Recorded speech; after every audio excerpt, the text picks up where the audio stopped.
kafin haka akwai tambayoyi. Mai tambayar farko yana tambaya dangane da mutanen da suke yin ayyuka masu wahala waɗanda kuma ita ce sana'arsu da Allah ya kaddara su rayu a kai, kamar faskare, kamar irin waɗanda ake sawa a cikin ramuka domin haƙo ma'adanai. Idan azumi ya zo, wai gaskiya ne an yafe wa irin waɗannan mutanen yin azumin watan Ramadan ko ba gaskiya bane? Akwai maganganu da malamai suka yi dangane da mutumin da Allah ya kaddara sana'arsa ta zanto cikin ayyuka na wahala, kamar mutumin da yake haɗa rijiya, ita ce sana'arsa, sai ya fita yayi sannan ya samu abin da zai ci. Ko mutumin da yake ake sa su a ramuka domin haƙo ma'adanai, ita ce sana'arsa, in bai fita ba yayi ba zai samu abinci ba. Malamai suka ce irin waɗannan in suka kasa yin azumi sai su karya, bayan sallah sai su rama ko yin azumi ya wuce. Sannan ko in abin ya zanto kullum aikin su kenan, to sai su ciyar a madadin yin wa'azi, a madadin yin azumi. Mutum zai iya samu wannan bayani shi daga cikin littafin fiqh sunna na Sayyid Sabiq. Mai tambaya ta biyu yana tambaya ne dangane da cewa akwai wata baiwar Allah da ta rubuto takarda bara wadda take gabatar da kuka a madadin da dama daga cikin mata waɗanda suke fuskantar matsaloli game da mazajensu, kamar matsaloli na yawan yawo da fita da rashin dawowa da sauransu, rashin dawowa gida akan kari, wanda a sakamakon haka har kai wa'azi a kai. To Allah ya karɓi rayuwarta kwana-kwanan nan, ba da ita muke yin wannan azumi ba. Da haka wanda ya rubuto takardar yake roƙon a yi mata addu'a, ubangiji ta Allah ya ji kanta da gafara, Allah ya mata gafara, Allah ya ji kanta. Mijinta kuma ubangiji ya masa canji na gari, yan uwanta kuma Allah ya ba su hakurin jurewa. Mutum ne suke matarsa suke uku, sannan kuma har yanzu suna tare, kuma har sun haihu da yara. Menene matsayin zaman su a halin yanzu? Idan mutum ya saki matarsa suke uku a lokaci guda, to wannan dama akwai sabani akai cewa shin ukun ne ko kuma ɗaya ne. Zance mafi inganci kamar da hadisi ya nuna cikin sahihu Muslim daga Abdullahi dan Abbas, wannan saki ɗaya ne. Amma idan mutum ya saki matarsa a lokuta daban-daban, ya sake ta ya mayar da ita, ɗaya kenan, ya sake sakinta ya kuma mayar da ita, biyu kenan, a karo na uku ya sake sakinta ya mayar da ita, to wannan la tahillu lahu min ba'du hatta tankiha zawjan ghayra. Ba shi halatta a ce zai aure ta har sai ta sake yin wani auren da. Idan har irin wannan guda uku ne suka yi kuma suka ci gaba da zama a haka, to ya tabbatar shi da ita ba zaman aure suke ba, zama suke na zina. Kuma a irin wannan idan an sani, wanda ya sani sai kai su kara kotun musulunci dan a kira wasu a raba su karfi da yaji, kotu ta raba su. Amfanin doka kenan kaga idan ana amfani da doka a kasa,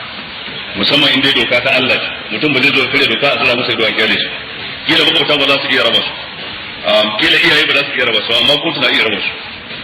Ina fata an fahimta. In har da gaske ne ya sake ta saki uku a lokuta daban-daban, to mafi kyau irin wannan su dai iyayen ya kamata su dauke yasu. In ba haka ba su san cewa yasu ba gidan aure take ba, zuna kawai suke ita da miji. Auren wahidan babu wani sabani akan wannan tsakanin abinda malamai suka faɗa. Idan kuma sun kiji ko kuma sun jahilta, kai da ka sani sai kai maza ka faɗa masa ko ka ja hankalinsa, in ya ki sai ku kai shi kotu. Idan akwai wani alkali wanda yake da gaske, ya kirawo shi ya ladabtar da shi ya raba su. Allah su kiyaye. Mai wannan takardar kusan shafi biyu zan dunkule abinda ya tambayar farko ya tambaya dangane da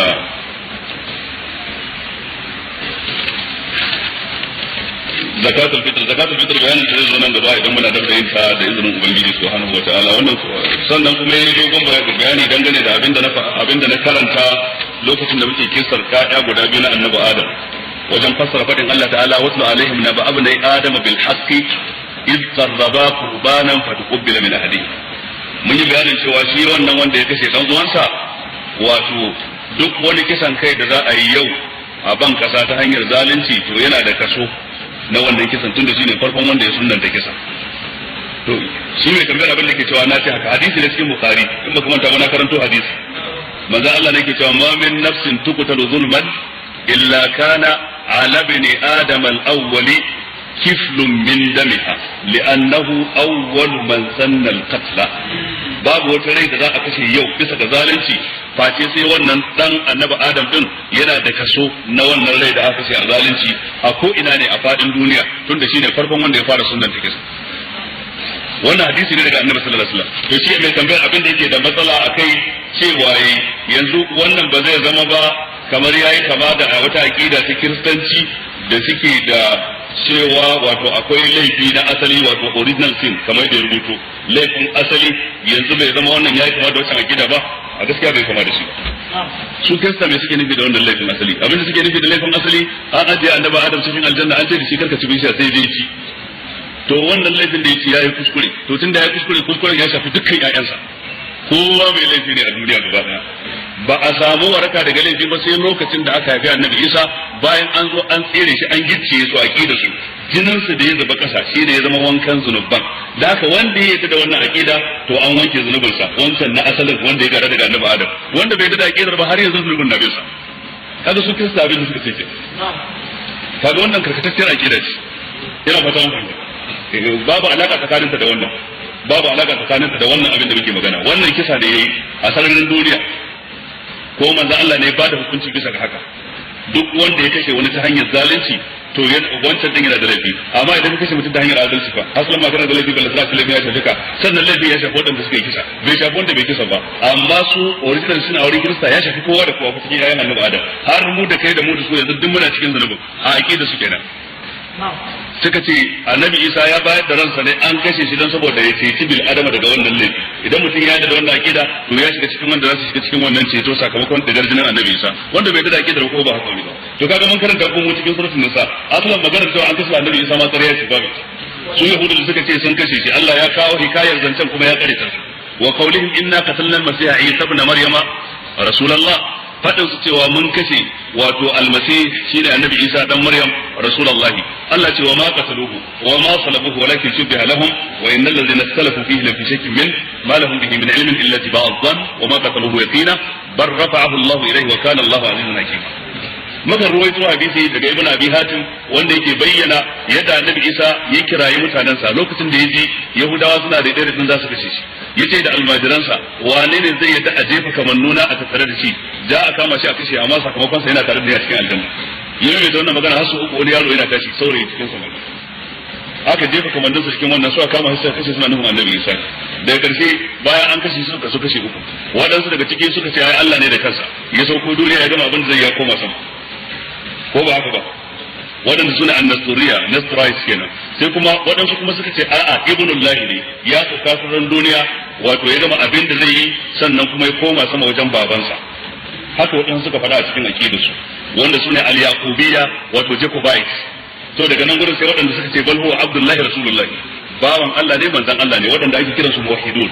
wanda su aka yi ta kamawa ana ta kashewa a tarihin kiristanci har zuwa lokacin fafaroma na 10 ko na 11 ne wanda daga shi ne aka samu wani gyara kuna makamancin haka a takaice dai wannan original sin ya ci karo da abin da mu muka tabbatar kar abin ya rikita maka kwakwalwa idan kana neman karin bayani kuma to ka same ni kuma personally wannan kuma yake magana akan cewa wani attajiri ne ya sai babura ya ajiye a wajensa yake sayarwa da ma'aikata da masu karamin karfi da yana shaba idan za ka saya kuɗi hannu za a sayar maka 72,000 amma idan kuma za a baka bashi za a sayar maka 75,000 kamar da yadda rubuta inda bai kuskuren karatu ba ka yi rubutu a nan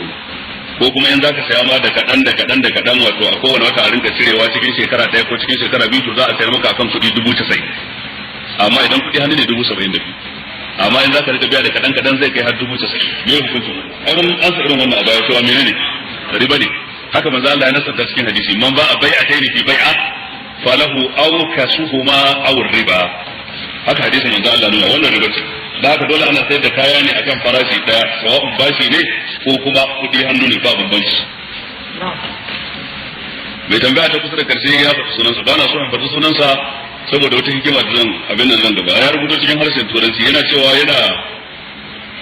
babban abin da ya ja hankalinsa shine abin da nake faɗa cikin tafsiri ya sha bamban da abin da musulmai suke aikatawa a aikace wannan sai ba shi damar ya fahimci cewa musuluncin daban ayyukan waɗansu daga cikin musulmi kuma daban wannan yana da kyau da ya samu wannan fahimta yace shi ba musulmi bane ba amma kullum yana zaune a gindin NTA tun daga karfe 11 har sai an kashe shi da iyalinsa gaba daya dan saboda haka idan abin da nake faɗa shine hakikanin addinin musulunci to shi ya alƙawarin zai musulunta bayan azumi ya wuce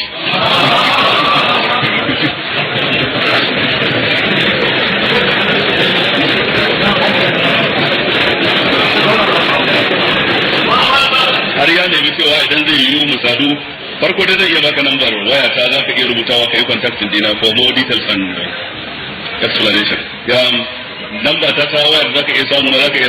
08023606041 23606041 za ka iya samu na akan wannan waya din. Zan so mu tattauna ko mu sadu, kuma na gode kwarai da wasikar ka, Allah saka da alheri. Abin da yasa na ansa da Hausa shi ba yana da Hausa, ba da Hausa me zai sa ta gidin talabijin tun da karfi ta da shi wannan kuma roƙo da suke kan cewa da Allah suna so in roƙa musu alfarma malam Sa'idu ya musu sauka ta alqur'ani a kasa suna jin daɗin karatunsa amma kuma ba su da kasa ɗin sai na cikin kira'a. To wannan ina jin ku ne za ku yi tsari sai ku samu malam Sa'idu, dan tsarin ya zama ingantaccen tsari da za a iya recording shikenan. Amma recording mai tsari sai da su ce wanda idan an yi jama'a za ta iya amfanuwa da shi, ina ga zai taimaka sosai da sosai. Kuma na tabbatar idan har aka haka din malam Sa'idu ba zai yi.